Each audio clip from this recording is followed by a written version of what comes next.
The royal family has gathered in Scotland for their annual summer break at Balmoral. Every morning at Balmoral, maids are required to curtsy to empty rooms, even if a royal has just stepped out, bowing to the vacant space under a 150-year-old rule that has never changed, and that is only the beginning. Vacuum cleaners are banned, so staff scrub carpets on their knees for hours with horsehair brushes, some working 15 to 18-hour days for less than minimum wage, unable to speak unless spoken to, under management that one leaked review described as toxic. Many later quit after discovering something darker beneath the traditions. Balmoral began in 1852 when Prince Albert quietly sent $32,000, about $4.4 million today, to buy the estate after spotting a rain-soaked advertisement, without even telling Queen Victoria. Within a few years, the old house was torn down and replaced by a granite castle finish in 1856, with Albert personally sketching the clock tower and shaping every detail. The estate grew to over 53,000 acres, larger than San Francisco or Paris, complete with mountains, 150 buildings, its own power supply, and a 3-mile private railway built in 1866 to secretly transport royal luggage. Though it feels like part of Britain, Balmoral is privately owned by the royal family, meaning income from timber, rented cottages, and day sale stays with them, despite complaints raised in Parliament that Edward VII dismissed by calling it a family's inescapable refuge. The castle itself looks like a Scottish fairy tale, built of white granite that sparkles against the hills, with 167 rooms and intentionally narrow hallways designed to force family encounters, windows positioned for fresh air, carvings of all 9 royal children near the door, and a clock tower tuned to E-flat so it wouldn't frighten ponies. Though some critics mocked it as a coal barn, within 20 years nearly 80% of new Scottish country homes copied its style, and Queen Victoria later said it smelled of pine and freedom. During hunting season, nearly 150 workers live on the estate: gillies, cooks, horse handlers, cleaners, and even a piper whose sole job is to play the bagpipes at 7 a.m. beneath the king's window, each signing a lifelong silence agreement. Fires burn in more than 50 fireplaces, consuming 60 tons of birchwood each season, while staff clean hundreds of silver pieces and prepare simple meals, including riverside picnics where the king sometimes washes the dishes himself. Still, rules remain strict. Some workers must live on the land. Others help cull hundreds of deer each winter, and wages totaling over $3 million annually are largely covered by state profits. Every September since 1858, workers and royals gather for the Gillies Ball, where the king leads a first dance, and even a dishwasher might dance with Prince. Though invitations reveal rank through gold or plain edges, cameras are banned, and at midnight the royals leave as everyone bows in silence. Balmoral's isolation has long protected royal secrets. Queen Victoria's closeness to John Brown, Edward VIII rehearsing his abdication speech, and William and Harry being shielded from news of Diana's death. But leaks have still surfaced, from a fired footman in 1991 to photo scandals and insider revelations that led to lawsuits, drone bans, and sky fences installed in 2024. Meanwhile, the youngest staff begin work at 6 a.m., polishing over 200 pieces of silver, carrying heavy kettles through cold stone halls, peeling 18 kilos of potatoes, cleaning hunting boots, and collapsing into attic beds before 10 p.m., with no overtime and only a line in an old manual that reads, "Loyalty is its own reward." One former maid said it felt like giving your life to a shadow, with pain spreading quietly beneath every spotless rug, wrists so damaged they struggled to eat, dust so thick aprons were rinsed twice daily, and no one ever saying thank you, because at Balmoral, talking was dangerous. In July 1986, a maid dusting a room overheard Prince Charles whispering to Diana, only to be hissed at by another servant to act deaf, and by the next morning she received a written warning under a strict rule that staff must never register what royals say. Do it twice and you're fired and lose your $250 end-of-season bonus. Many workers learned to communicate through hand signals, especially during breakfast service, and some said the halls of Balmoral were quieter than a library not out of respect, but fear, where every silence meant survival. The pay rarely matched the work. In 1983, the lowest-ranked housemaid earned about $18,000 before tax, barely more than the average British worker, despite 60-hour weeks and living full-time at the castle, often still carrying chamber pots because some areas had old toilets.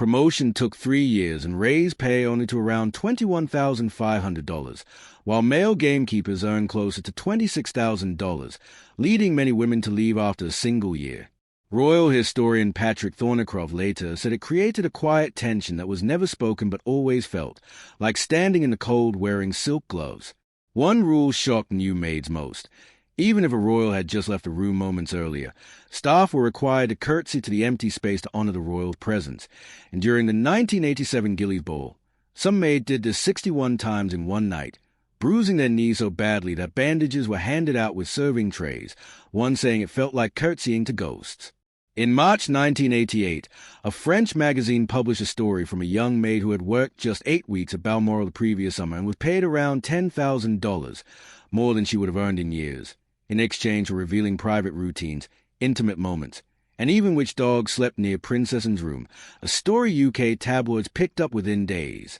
Among the details was a moment from August 1987 when a dinner guest mistakenly drank from a rose-scented finger bowl, and rather than embarrass him, the Queen and the entire royal family quietly followed suit, leaving staff to count 17 empty bowls afterward, a small act that spoke volumes. Not all stories were gentle, however, as the maid claimed that during Margaret Thatcher's 1987 visit, the Prime Minister was housed in a distant cottage nicknamed Siberia, a claim the palace denied even as observers noted Thatcher missed the next morning's grouse hunt, fueling tabloid frenzy over two powerful women locked in cold silence. Of Charles and Diana, the maid painted a softer picture, describing them as young and affectionate, holding hands when unobserved, with Charles fetching Diana's coat himself and Diana quietly advising stable boys. Even as housemaids earned as little as $75 a week, overtime went unpaid, and breaks were still marked by a bell like the 1800s. The royal household reacted furiously when the article appeared, issuing a harsh statement within hours, launching an internal review of 348 staff members, tightening security, and forcing new workers to sign secrecy agreements tied to the Official Secrets Act, making the consequences of speaking clear. Yet the Queen herself remained a study in contrast, remembered saving used wrapping paper in a dog treat tin at Christmas 1990 and setting aside a lemon slice for the next day's trout, gestures staff found charming and strange while wishing the same thrift applied to wages. Prince Philip, meanwhile, treated dinners like interrogations, firing questions at maids every night at 8:15 sharp, which some found playful and others, including Diana, felt like constant testing. By 1991, even young William and Harry joined the rhythm of palace life, hiding cleaners behind tapestries, squirting mustard on ceilings, and turning work into games. But beneath the laughter there was strain, especially as only days earlier Charles and Diana had held a long, private conversation about matters no one else was meant to hear. The word was separating, and the maid heard it through the walls while the boys played, as if the castle itself was holding its breath. When she first arrived in May 1987, she was asked to swear an oath, not written, but spoken, promising to protect the family's secrets while standing beneath mounted stag heads in a silent hall, looking management straight in the eye, though that promise would not last forever. Selling her story changed her life and forced the palace to change too, and by 1989 every new worker was required to sign a formal legal secrecy clause. Even under such conditions, the Queen's manners never faltered, as she made a point of thanking every member of the night staff by name after major events. But kindness could not warm the freezing attic bedrooms where maids slept in temperatures dropping to 4 degrees Celsius until 1994, with hot water running only 30 minutes each morning. In August 1992, when a fuse blew during a rainstorm, staff dried sheets over massive stoves while wearing gloves, and it wasn't until a 1995 audit exposed the living conditions that Balmoral upgraded its plumbing and issued duvets, changes a maid liked to believe her words helped bring about. Yet something quieter and unsettling continued behind palace walls. Between early 2024 and mid-2025, the gardening team at King Charles' Highgrove Estate collapsed, with 11 of 12 workers quitting despite the postcard-perfect appearance of the gardens, where they worked up to 60 hours a week maintaining 15 themed acres visited by 40,000 people a year for around $22,000 annually, barely above minimum wage. The breaking point came on July 5, 2025, when one gardener tore his shoulder hauling 180 kilograms of compost alone and was pushed onto basic benefits of £116 a week, and 9 days later nearly the entire team resigned together. Leaked internal emails revealed handwritten black ink memos from Charles demanding impossible tasks, like removing a single weed overnight or replanting 700 flowers within 3 days, and by July 18th the palace quietly admitted a problem and brought in a crisis team. These cracks echoed decades earlier, back to January 1983, when a young maid named Fiona slept in Balmoral's attic rooms where icy winds blew through thin glass, frost formed on the walls, heaters were banned as fire risks, and promises of warmer dormitories by 1990 were never kept, leading over a third of the maids to quit by decade's end. A 1998 university project recorded rain leaking through broken slate roofs, damp uniforms causing chilblains, 2 maids fired after developing pneumonia, and electric heaters only installed in 1992 following a government warning. Too late for many long-serving staff who left for warmer hotel jobs. On March 9, 2024, a housekeeper posted an Indeed review calling Balmoral's management toxic, describing public yelling, punishments for missed dust, dock breaks, and pay averaging £10.90 an hour, far below the UK living wage, prompting 5 maids to quit in a single week in rooms to remain daty until late at night. Former workers backed her claims. Leaked interviews showed 68% of departing staff cited bullying or disrespect, and yet speaking out remained dangerous under lifelong secrecy agreements first imposed in 1950 and strengthened in 2022, with 6-figure lawsuits hanging over violators. In October 2024, anonymous payroll leaks shocked the public, revealing senior royal aides earning $146,000 while maids earned just $19,500 in shared rooms, even as a sovereign grant rose to $85.9 million,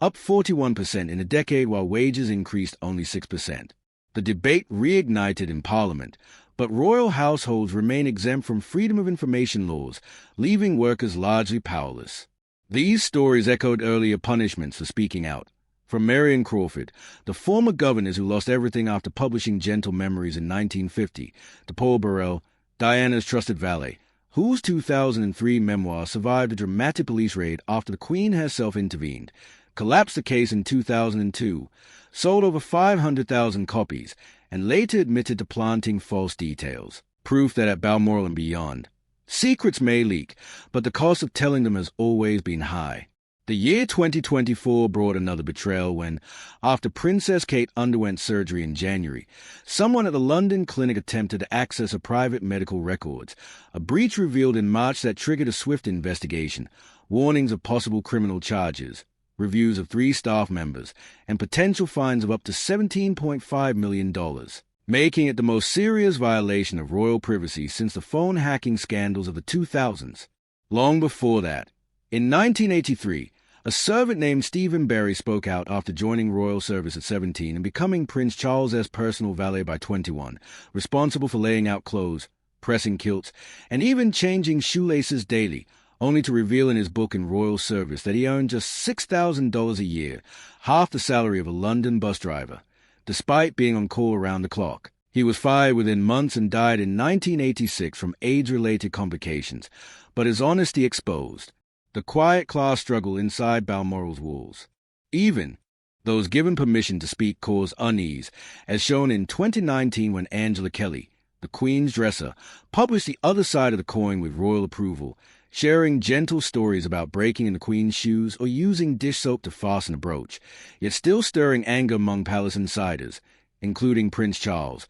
who reportedly felt some photos cross a line, proving that even sanctioned truth-telling was never truly safe. Then, on the morning of August 4, 2025, Balmoral Castle's massive gates were locked at exactly 7:30 a.m., officially blamed on storms with 90-mile-per-hour winds, though the real reason was that nearly 2/3 of the room attendants had walked out the night before, refusing to sleep on floors or in crumbling huts, forcing thousands of tourists away and marking the first full closure since the 2001 fit-and-mouth crisis. By midday, rain pushed through aging windows as only 2 housekeepers remained, the result of tensions that had been building for years, with maids in 2024 posting online about being forced to clean up to 12 royal suites before lunchtime, rooms filled with antique chandeliers and historic tartan mirrors, while earning just $10.90 an hour and risking their lunch breaks if Camilla's room wasn't finished within 55 minutes, leading many to quit for hotel jobs, echoing Queen Victoria's 1865 diary entry that she was perpetually short of housemaids. At the same time, King Charles pursued an eco-friendly vision, expanding organic gardens and installing 30 beehives between 2023 and 2025 to make meals carbon neutral, but the cost fell on gardeners forbidden from using tractors, hauling everything by hand, relying on rain barrels instead of hoses, and pushing up to 90 wheelbarrow loads a day. Even as nearly every senior gardener across royal estates quit after March 2022 while earning minimum wage despite the king's personal fortune exceeding $1.1 billion. Whistleblowers revealed staff averaged just £11 and 5 pence an hour, 15% below the national hospitality average, due to a rule capping wages at 7% of estate earnings, even though tourism revenue had risen 22% after Queen Elizabeth's death, and experts estimated it would cost only $187,000 a year to raise wages fairly, less than the price of resurfacing the private helipad. Instead, turnover soared to 38% in 2024 and 2025, double the industry norm, with a breaking point coming in June 2023 when a young maid known online as Heather Glenn posted screenshots showing her emergency leave request was denied while her mother faced surgery because she was told to stay and starch Princess Kate's linens. She quit that day. The post went viral with over 11,000 comments, and weeks later, a job had quietly appeared offering £10 and 50 pence an hour for immediate help. The palace called it coincidence, but insiders said 5 more maids resigned soon after, forcing management to hire temporary workers from Aberdeen at $19 an hour, nearly double what the loyal staff had been paid all along.